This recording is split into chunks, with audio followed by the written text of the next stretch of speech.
को। बेटा summer, office से थोड़ा जल्दी आने की कोशिश करना।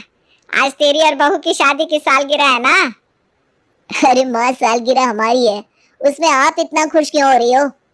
मैं खुश क्यों नहीं होंगी? तू मेरा इकलौता बेटा है। तेरी शादी की सालगिरह पर मेरा खुश होना तो बनता ही है। शाम को तुझे इसलिए जल्दी आने के लिए कह रही हूँ ताकि हम लोग मिलकर मंदिर जाकर भगवान से प्रार्थना करें कि तुम दोनों का रिश्ता हमेशा ऐसे ही बना रहे। अरे मम्मी, इतने साल हो गए मेरी शादी को, हर एनिवर्सरी पर आपका बस यही प्लान होता है, मंदिर जाकर भगवान का आशीर्वाद लेंगे। आजकल नया ज़माना है, लोग अपनी एनिवर्सरी पर डिनर करने जाते हैं, दोस्तों के साथ पार्टी करते हैं, और हम आपके साथ हर साल एनिवर्सरी पर बस मंदिर जाते हैं।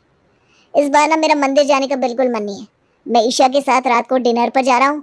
प्लीज़ माँ, आज एनिवर्सरी है, हमारी थोड़ी प्राइवेसी का ख्याल रखिए। अकेला ही जाऊँगा मैं। बेटे की बात सुनकर पूजा को बहुत बुरा लगता है। वो अपनी आंखों में आंसू छिपाए अपने कमरे में पहुंच जाती है। कमरे में जाकर आजकल के बच्चों को जरा भी लिहाज नहीं कि माता पिता के साथ कैसा व्यवहार रखना चाहिए। अगर मैं हर बार एनिवर्सरी पर इनको मंदिर लेकर जाती हूँ तो इनके भले के लिए ही तो ले जाती हूँ। मैंने तो हमेशा इनके बारे में अच्छा ही सोचा है। कुछ देर बाद पूजा ने खुद को सामान्य किया और बहू के पास जा पहुंची। ईशा बहू, आज तेरी एनिवर्सरी है ना, इसलिए तेरे लिए साड़ी लेकर आई हूँ। पता है पूरे मार्केट में एक यही साड़ी थी जो मुझे एक नज़र में भा गई थी। समर कहकर गया है शाम को तुझे डिनर पर ले जाएगा। ऐसा करना बेटा, यही साड़ी पहन कर जाना। मम्मी जी, अगर आपको साड़ी बहुत पसंद आई थी तो आपको अपने लिए खरीदनी चाहिए थी। अब अपनी एनिवर्सरी पर मैं बाहर क्या पहन कर जाऊंगी, ये तो मैं ही डिसाइड करूंगी ना। आप बाजार जाकर ना अपने लिए कपड़े खरीदा करो। हर महीने 2 महीने में आप साड़ियाँ उठाकर ले आती हो और फिर उसके बाद मुझे उन्हें पहनना पड़ता है। अरे बेटा, तू तो जानती है बाजार जाकर मुझे अपने लिए तो कुछ सोचता ही नहीं। दिल करता है बस अपने बच्चों के लिए ही शॉपिंग करूं। और बेटा मैं करूंगी भी क्या इन महंगे कपड़ों का? मुझे कहाँ जाना रहता है। अरे मम्मी जी, अब हम इतने छोटे बच्चे नहीं रहे कि आपको हमारे लिए शॉपिंग करनी पड़े। हमें जो चाहिए होगा हम बाजार जाकर खरीद लेंगे। आप बाजार जाती है ना तो अपनी ज़रूरत की चीज़ें खरीद कर लाया कीजिए। पता नहीं आज इन दोनों को क्या हो गया है जो इस तरह से मुझसे बात कर रहे हैं। सुबह समर मुझे सुना गया और अब ये बहू बिगड़ रही है। 2 दिन बाद। अरे माँ जी, अभी तक आप घर पर ही हैं? आपको तो आज किटी के लिए जाना था ना। अरे नहीं बहू, तुझे पता ही है कि मुझे ये किटी विटी पसंद नहीं है। समय की बर्बादी है बस। मुझे तो अपने बच्चों के साथ घर पर रहने में अच्छा लगता है। और वैसे भी तू अभी ऑफिस से आई है, अगर मैं भी चली जाती तो खाना कौन बनाता? अरे तू छोड़ ना ये सब, चला जा, हाथ मुंह धोकर बैठ जा, मैंने चाय रखी हुई है। ओहो माँ जी, क्या ज़रूरत थी आपको खाना बनाने की? मतलब खाना बनाने के लिए आप अपने दोस्तों के साथ किटी नहीं गई? माँ जी, किसने कहा आपको रोज रोज घर पर बैठकर खाना बनाने को? और हमारा तो प्लान बन चुका था कि हम खाना बाहर से ऑर्डर करेंगे। अब आपकी ये रूखी सूखी दाल रोटी मुझे नहीं खानी। एक दिन भी अपनी पसंद का खाना नहीं खा सकते हम इस घर में। मैंने इतने प्रेम से खाना बनाया, इनके खाने पीने की दिक्कत ना हो इस चिंता में मैं अपने दोस्तों से मिलने तक नहीं गई और ये मुझे ही तेवर दिखा रही है। लगता है जैसे किसी को मेरी जरूरत ही नहीं है। देख बहू, अगर तुम्हें बाहर से खाना मंगवाना था तो मुझे पहले बता देना चाहिए था। मैंने इतनी मेहनत से सब कुछ बनाया और तू ऐसे जता रही है जैसे मेरे हाथ का खाना खाने में तुझे बड़ी तकलीफ हो रही हो। अरे तो मत बनाया कीजिए ना, किसने कहा है आपसे कि मेरे आने से पहले सब कुछ बनाकर रखने को? सास पूजा को बेटी बहू का ये रवैया कुछ समझ में नहीं आ रहा था। पूजा के पति की सालों पहले मृत्यु हो चुकी थी। समर पूजा का इकलौता बेटा था। पति की मौत के बाद पूजा ने अपना पूरा ध्यान अपने बेटे समर पर ही लगा दिया था। कुछ समय बाद समर की पढ़ाई खत्म हुई और वो एक अच्छी कंपनी में नौकरी करने लगा। शादी की उम्र होने पर समर की शादी ईशा के साथ हुई और ईशा पूजा के घर दुल्हन बनकर आ पहुंची। जैसा कि हर परिवार में होता है, बहू के आने के बाद घर की एकता में फूट पड़ जाती है, लेकिन पूजा के साथ ऐसा कुछ भी नहीं हुआ था। पूजा अपनी बहू ईशा को भी उतना ही प्रेम दिया करती जितना वो अपने बेटे समर को दिया करती। ईशा को उसने कभी भी अपनी बेटी से कम नहीं समझा था। ईशा और समर के ऑफिस जाने के बाद पूजा पूरे घर की जिम्मेदारी संभालती। सुबह उठकर दोनों बेटे बहू को नाश्ता और खाना तैयार करके देती। उनके जाने के बाद घर के सारे काम खुशी खुशी निपटाती और शाम को भी बेटे बहू के आने से पहले चाय नाश्ता खाना सब बनाकर तैयार रखती। हर पल उसके मुंह पर सिर्फ बेटा और बहू का ही नाम रहता। खुद के लिए जीना तो जैसे पूजा ने सीखा ही नहीं था। अपने जीवन का हर पल वो जैसे परिवार के नाम कर चुकी थी। अरे मम्मी जी, आप मेरे आने से पहले ही क्यों खाना बना देती हैं? मैं आकर बनाऊंगी ना। और अब आपकी कोई उम्र थोड़ी ना रही है कि आप इतने बड़े घर की जिम्मेदारी अकेले संभालें। कम से कम एक मेड तो रख लीजिए। अरे बेटा, अगर तेरी जगह मेरी बेटी ऐसे ऑफिस जा रही होती तो क्या ऑफिस से थक कर घर पहुंचने पर मैं उससे खाना बनवाती? बेटा, ये बात सोचने की तुझे जरूरत नहीं है कि तू अपने ससुराल में है। मेरे लिए तो तू ही मेरी बेटी है और तू ही बहू। ऑफिस में भी तो 8-8 घंटे काम करके आती है। अरे घर आकर तो आराम से बैठकर मेरे साथ बातें किया कर। धीरे धीरे समय बीता और बहू ईशा ने एक प्यारी सी बेटी को जन्म दिया। पूजा का जीवन अब ईशा और समर के अलावा पोती समीक्षा के आसपास घूमने लगा था। माँ जी, समीक्षा बहुत छोटी है। अगर मैं इसे छोड़कर ऑफिस चली जाऊंगी तो कैसे सब कुछ मैनेज होगा? मुझे नहीं लगता कि मैं उसे छोड़कर अब वापस से ऑफिस जा पाऊंगी। हर समय मुझे उसकी ही चिंता लगी रहेगी। अरे ईशा, तुम क्यों चिंता करती हो? ऐसा थोड़ी ना है कि बच्चे होने के बाद लड़कियां नौकरी छोड़ देती है। अरे हम बच्चे की केयर करने के लिए कोई बेबी सिटर रख लेंगे।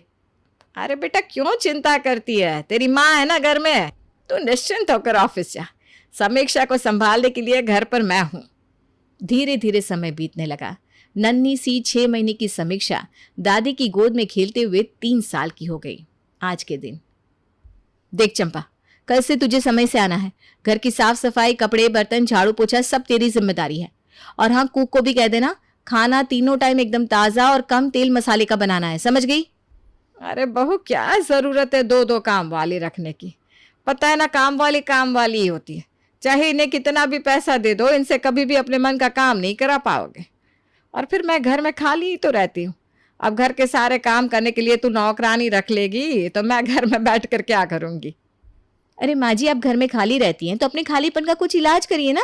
अपनी सहेलियों से मिलिए, भजन कीर्तन करिए, सत्संग में जाइए। इतना ही नहीं, जिम करना शुरू कर दीजिए। अब ये तो कोई बात नहीं हुई कि आप खाली है तो घर में बैठकर झाड़ू पोछा करेंगी। और देखिए माँ जी, मेरा घर है, मुझे अपने तरीके से संभालने दीजिए। बहुत संभालिए आपने, अब मेरी बारी है। आप तो अब घर से रिटायरमेंट ले लीजिए बस। बहू ईशा ने घर के काम के लिए 2 नौकरानियां रख ली थी। इतना ही नहीं, बच्चे की देखभाल के लिए भी घर पर आया आने लगी थी।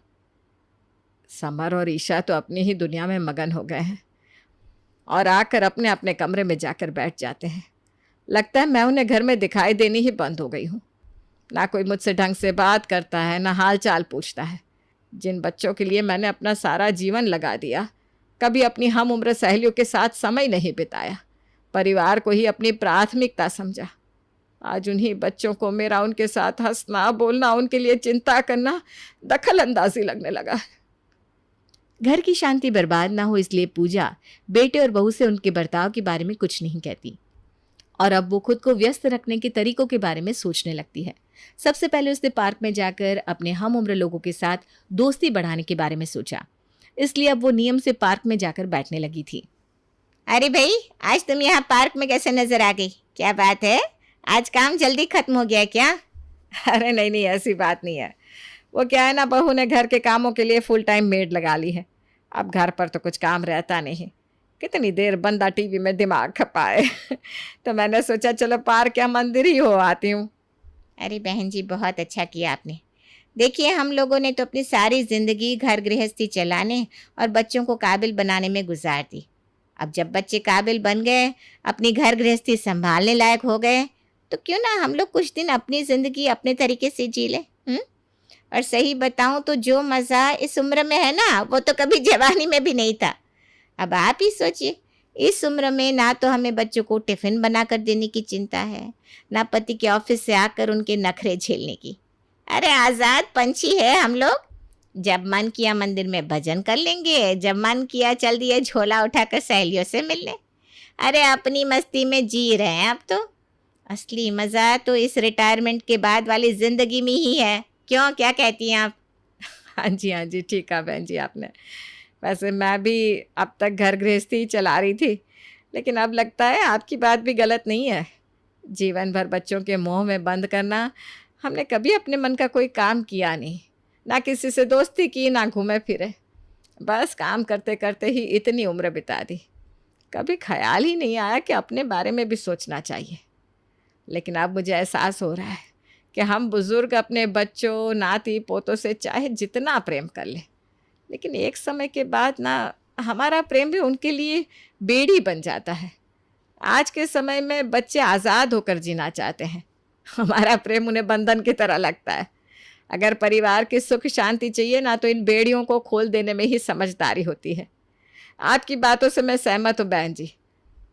अब से मैं भी ना आप लोगों के साथ समय बिताऊंगी।